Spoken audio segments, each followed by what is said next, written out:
नमस्कार प्रिय दर्शक बंधु आज भिडटी मकर राशि व्यक्ति बहुत खास अटे कहीं कर्मफलर दाता न्यायर देवता शनिदेव बकरी मार्गी होगाकू जाउछंती 15 नवेम्बर को। एही कारणरू मकर राशि व्यक्ति जीवन में नवेम्बर मास 15 तारिख ठारू किछि बड़ परिवर्तन होगाकू जाउअछि। दर्शक बंधु आज भिडटी आमे जानिबा जेबे शनिदेव बकरी मार्गी हेबे मकर राशि व्यक्ति जीवन में केउं सबु परिवर्तन आसिबो एवं शनिदेव मकर राशि केउं स्थान में बकरी मार्गी हेबे आउ शनिदेवंकर मार्गी दृष्टि मकर राशि केउं केउं स्थान में पड़िबो एवं मकर राशि व्यक्ति शनिदेव कि प्रकार फल प्रदान करिवे।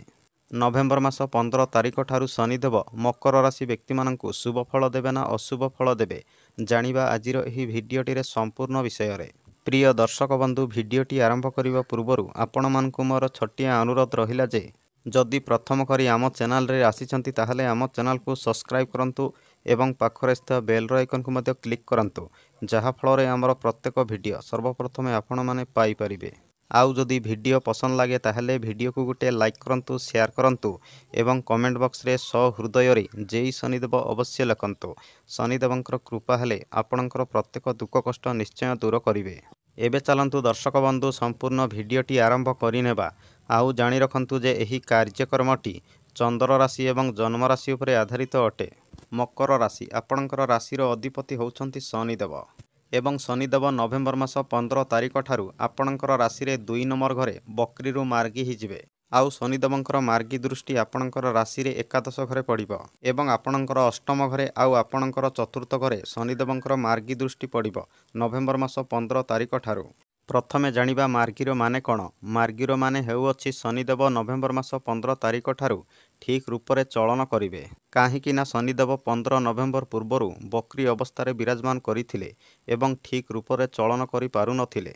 किंतु जानी रखंतु जे 15 नवेम्बर ठारू शनिदेव ठीक रूपरे चलन करिवे। प्रथमे जानिबा शनिदेवंकर मार्गी दृष्टि आपणकर 2 नंबर घरे पड़िबा जगु शनिदेव आपणको कि प्रकारर फल प्रदान करिवे। आउ जानी रखंतु जे 2 नंबर घर होइथाय आमर बाणीर घर। मकर राशिर व्यक्ति माने ध्यान रखंतु जे जदि आपणकर कथावार्ता केही मध्य मानु नथिले आपणकर लाइफ पार्टनर किबा कुटुंब परिवारर सदस्य माने आपणकर कथा जदि मानु नाहंती एवं आपण जेते सुंदर कथावार्ता कले मध्य लोकमानंकु आपणकर कथा सबुबेले खराब लागुअछि आउ आपणकर बाणीर कौनसी भी मूल्य रहु नाही एभली समस्या जदि आपणकर जीवन रे चालुअछि ताहाले जेबे शनिदेव बकरी मार्गी हेबे आपणकर बाणीर बहुत मूल्य रहिबो एवं जो व्यक्ति माने आपणकर कथावार्ता मानु नथिले से व्यक्ति माने मध्य 15 नवेम्बर ठारू आपणकर सबु कथावार्ता मानिबाकू बाध्य हेबे एवं आपणकर कुटुंब परिवारर सदस्य आउ आपणकर लाइफ पार्टनर मध्य आपणकर सबु कथावार्ता मानिबाकू लागिबे एवं जो मकर राशिर व्यक्ति माने निज भितरे रहिथिबा टैलेंट को लोकमानंको आगरे देखैबाकू चाहुथिले किंतु देखै पारु नथिले से व्यक्ति माने मध्य 15 नवेम्बर ठारू निज भितरे रहिथिबा टैलेंट को लोकमानंको आगरे देखै पारिबे कारण से व्यक्ति मानंकु नवेम्बर मास 15 तारिख ठारू शनिदेव बहुत भल शुभ फल प्रदान करिवे एवं आपणकर कथावार्ता एवं बाणी रे पुणी थरे मधुरता फेरी आसिबो एवं आपणकर भल कथावार्ता जगु सामना वाला व्यक्ति आपणकु बहुत सम्मान मध्य देबे। आउ गुटिए बड़ कथा हला जे मकर राशि व्यक्ति मानंको पई जदि कौनसी भी मकर राशि व्यक्ति मानंकु दांतबता समस्या लागी रही अछि ताहले नवेम्बर मास 15 तारिख ठारू से व्यक्ति माने मध्य दांतबता समस्यारो मुक्ति पाई परिबे। आउ जदि आपणकर कुटुंब परिवार रे सबुबेले कली झगड़ा समस्या चालू अछि ताहले आपणकर कुटुंब परिवार रे चालुथिबा कली झगड़ा समस्या मध्य आपण माने मुक्ति पाई परिबे नवेम्बर मास 15 तारिख ठारू एवं जो व्यक्ति माने कुटुंब परिवारंक सहित दूर यात्रा करने चाहूथिले किबा धार्मिक यात्रा करने चाहूथिले किंतु करि पारु नथिले से व्यक्ति माने मध्य नवेम्बर मास 15 तारिख ठारू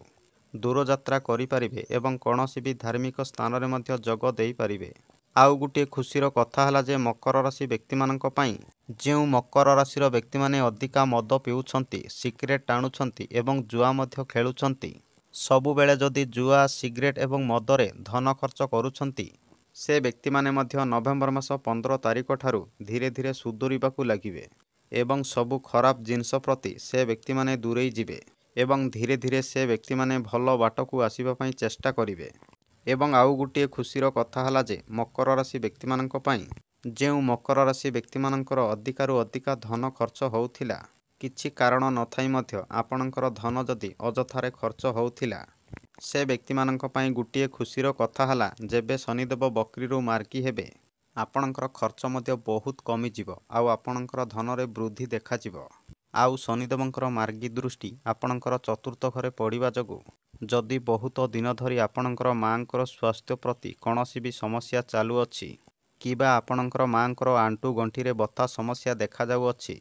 ତାହେଲେ ନଭେମ୍ବର ମାସ 15 ତାରିଖ ଠାରୁ ଆପଣଙ୍କର ମାଆଙ୍କର ଆଣ୍ଠୁଗଣ୍ଠି ବଥା ସମସ୍ୟା ମଧ୍ୟ ଧୀରେ ଧୀରେ ଦୂର ହେବାକୁ ଲାଗିବ ଏବଂ ଶନିଙ୍କର ମାର୍ଗୀ ଦୃଷ୍ଟି ଆପଣଙ୍କର ଚତୁର୍ଥ ଘରେ ପଡ଼ିବା ଯୋଗୁଁ ଆପଣଙ୍କୁ ସୁଖ ଏବଂ ବହୁତ କିଛି ସୁବିଧା ମଧ୍ୟ ମିଳିବ। କାରଣ ଚତୁର୍ଥ ଘର ହୋଇଥାଏ ସୁଖ ସୁବିଧାର ଘର। ଏହି କାରଣରୁ ଆପଣଙ୍କୁ ସୁଖ ସୁବିଧା ମିଳିବା ସହିତ ଯଦି ଆପଣମାନେ ବହୁତ ଦିନ ଧରି ଆପଣଙ୍କର ମନ ପସନ୍ଦର ଜିନିଷ କିଣିବାକୁ ଚାହୁଁଥିଲେ କିନ୍ତୁ କିଣିପାରୁନଥିଲେ, କାହିଁକି ନା ଶନିଦେବ ବକ୍ରି ଅବସ୍ଥାରେ ବିରାଜମାନ ରହିକି ଆପଣଙ୍କର ଜୀବନରେ ବହୁତ କିଛି ସମସ୍ୟା ସୃଷ୍ଟି କରୁଥିଲେ। କିନ୍ତୁ ଯେବେ ଶନିଦେବ ବକ୍ରିରୁ ମାର୍ଗୀ ହୋଇଯିବେ ନଭେମ୍ବର ମାସ 15 ତାରିଖ ଠାରୁ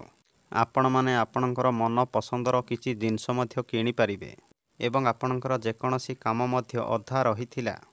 ଆପଣଙ୍କର ଅଧା ରହିଥିବା କାମ ମଧ୍ୟ ଧୀରେ ଧୀରେ ପୂରଣ ହୋଇଯିବ ଯେବେ ଶନିଦେବ ମାର୍ଗୀ ହୋଇଯିବେ। ଏବଂ ଯେଉଁ ବ୍ୟକ୍ତିମାନେ ବହୁତ ଦିନ ଧରି ଜମିବାଡ଼ି ପ୍ରପର୍ଟି ଡିଲ୍ କରିବାକୁ ଚାହୁଁଥିଲେ, ସେ ବ୍ୟକ୍ତିମାନେ ମଧ୍ୟ ଜମିବାଡ଼ି ପ୍ରପର୍ଟି ଡିଲ୍ କରିପାରିବେ ଏବଂ ଆପଣଙ୍କର ଜମିବାଡ଼ି ପ୍ରପର୍ଟିରେ ଲାଗି ରହିଥିବା ସବୁ ସମସ୍ୟା ମଧ୍ୟ ଆପଣଙ୍କ ପାଇଁ ଦୂର ହୋଇଯିବ। ଆଉ ଶନିଦେବଙ୍କର ମାର୍ଗୀ ଦୃଷ୍ଟି ଆପଣଙ୍କର ଅଷ୍ଟମ ଘରେ ପଡ଼ିବ। ଆଉ ଜାଣି ରଖନ୍ତୁ ଯେ ଶନିଦେବଙ୍କର ମାର୍ଗୀ ଦୃଷ୍ଟି ଆପଣଙ୍କର ଅଷ୍ଟମ ଘରେ ପଡ଼ିବା ଯୋଗୁଁ ଯେଉଁ ମକର ରାଶିର ବ୍ୟକ୍ତିମାନେ ତନ୍ତ୍ରମନ୍ତ୍ର କରୁଛନ୍ତି କିମ୍ବା ଶିଖୁଛନ୍ତି, ସେ ବ୍ୟକ୍ତିମାନଙ୍କ ପାଇଁ ଶନିଦେବ ବହୁତ ଭଲ ଶୁଭ ଫଳ ଦେବେ ଏବଂ ଯେଉଁ ବ୍ୟକ୍ତିମାନେ ରିସର୍ଚ୍ଚ ଫିଲ୍ଡରେ ଅଛନ୍ତି, ସେ ବ୍ୟକ୍ତିମାନଙ୍କ ପାଇଁ ମଧ୍ୟ ସମୟଟି ବହୁତ ଭଲ ରହିବ। କିନ୍ତୁ ମକର ରାଶିର ବ୍ୟକ୍ତିମାନେ ଧ୍ୟାନ ରଖନ୍ତୁ ଯେ ଶନିଙ୍କର ମାର୍ଗୀ ଦୃଷ୍ଟି ଆପଣଙ୍କର ଅଷ୍ଟମ ଘରେ ପଡ଼ିବା ଯୋଗୁଁ ରାଜନୀତି କ୍ଷେତ୍ରରେ ରହିଥିବା ବ୍ୟକ୍ତିମାନଙ୍କ ଠାରୁ ବିଶେଷ ଦୂରେଇକି ରୁହନ୍ତୁ ଏବଂ ଯେଉଁ ବ୍ୟକ୍ତିମାନେ ରାଜନୀତି କ୍ଷେତ୍ରରେ ଅଛନ୍ତି, ସେ ବ୍ୟକ୍ତିମାନେ ଆପଣଙ୍କର କ୍ୟାରିୟର ପ୍ରତି ବିଶେଷ ଧ୍ୟାନ ରଖନ୍ତୁ ଏବଂ ଆପଣଙ୍କର ରାଜନୀତି କାର୍ଯ୍ୟକ୍ରମରେ ମଧ୍ୟ ବିଶେଷ ଧ୍ୟାନ ରଖନ୍ତୁ।